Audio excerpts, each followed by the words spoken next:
پروردگار اپنی بارگاہ کا قرب عطا کرنے کے لیے بندے کو کچھ ایسے پروسیس سے گزارنا چاہتا ہے کہ جس کے اندر صفات ملکیت پیدا ہو جائیں.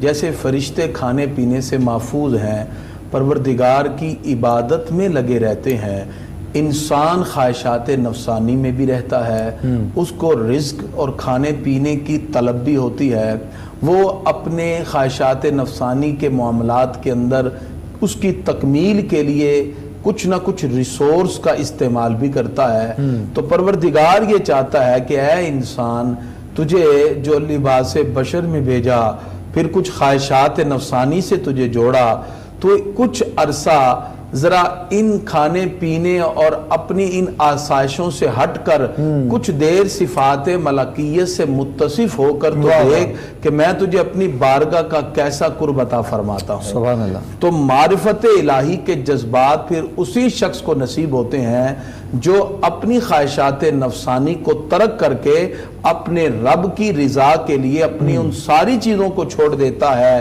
جس میں اس کی خواہشات بھی ہیں، جس میں اس کا طلب کرنا بھی ہے. وہ اپنی ساری طلب پر رب کی رضا کو جب مقدم کر دیتا ہے، انسان کو پروردگار اپنی بارگاہ کا مقام قرب عطا فرما دیتا ہے. سبحان اللہ. اس میں جو جذبات پوشیدہ ہیں وہ تقویٰ کے ہیں. اور آپ نے جس طرح یہ کہا کہ 11 مہینہ ایک بندہ ایک پروسیس میں ہے، وہ کھاتا بھی ہے، وہ پیتا ہے، وہ سارے معاملات، اور پھر 1 مہینہ روک دینا. اس میں پروردگار نے جب قرآن مجید میں ہمیں حکم دیا ہے نا، یا ایھا الذین آمنوا کتب علیکم الصیام، تو اللہ رب العزت نے ہمیں تسلی اور تشفی بھی دیا ہے کہ اگر ہم تمہیں اس مشقت میں ڈال رہے ہیں تو تمہیں گھبرانے کی ضرورت نہیں، یہ مشقتیں تم سے پہلی امتوں پر بھی ڈالی گئیں.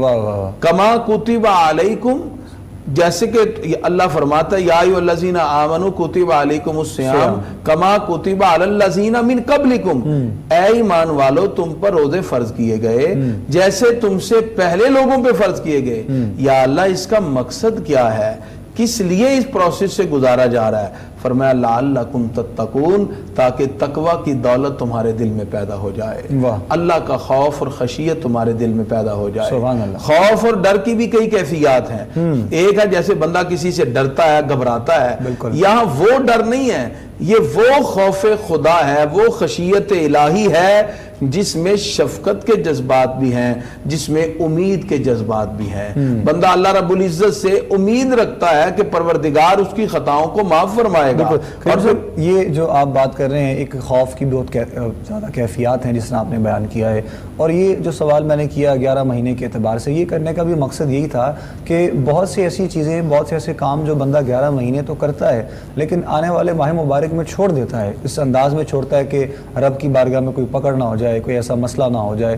تو وہ اگر یہ جو خوف ہوتا ہے، یہ خوف ہے یا اس ماہ مبارک کی خوشی ہے یا خود کو بدلنے کا ایک موقع ہے، اس کو کیا کہیں گے آپ؟ یہ انداز جو ہے، یعنی یہ ایک پروسیس ہے. پریکٹیکلی اللہ تعالیٰ ہمیں کہہ رہا ہے کہ شیطان کو ہم نے جکڑ دیا ہے. بالکل ٹھیک. جو تمہیں 11 مہینے برائی کی طرف لگا رہا تھا، اب تمہارے لیے راہیں کھل گئی.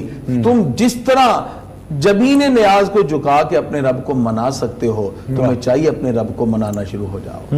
یعنی یہ کیفیت سے ہمیں دوچار کرنے کے لیے اللہ نے تقوی کی دولت کو ہمارے دل میں پیدا کرنا چاہا، اور یہی مقصود ہے روزے کا کہ ہمیں تقوی کی دولت مل جائے.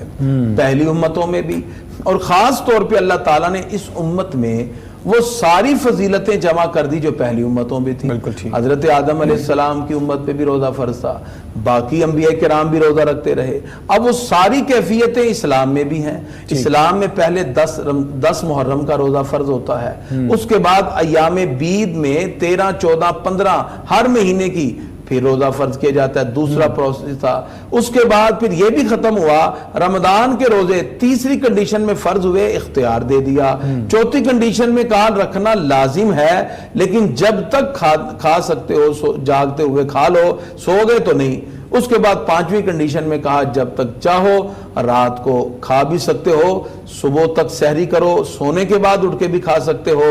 اور 6 مرحلے میں اسلام نے اجازت دے دی کہ حق مباشرت بھی ادا کر سکتے ہو. اس طرح 6 کنڈیشن میں جا کر آج والا روزہ جو ہے یہ جا کے ہمیں فرضیت کے اعتبار سے ملتا ہے. اس میں بھی ایک راز ہے. یہ 6 پروسیس میں بتانے کا مقصد یہ ہے کہ پہلی امتوں میں جیسے حضرت موسیٰ علیہ السلام کی امت 10 محرم کا روزہ رکھتی رہی، پہلی امتوں میں 13 14 15 ایام بیت کے روزے بھی تھے۔ اللہ فرماتا ہے وہ ساری عظمتیں میں نے اپنے محبوب کی امت میں جمع کر دی ہیں، تم روزہ رکھتے جاؤ، اللہ پہلی امتوں سے کئی گنا زیادہ اجر اور ثواب تمہیں عطا فرمائے۔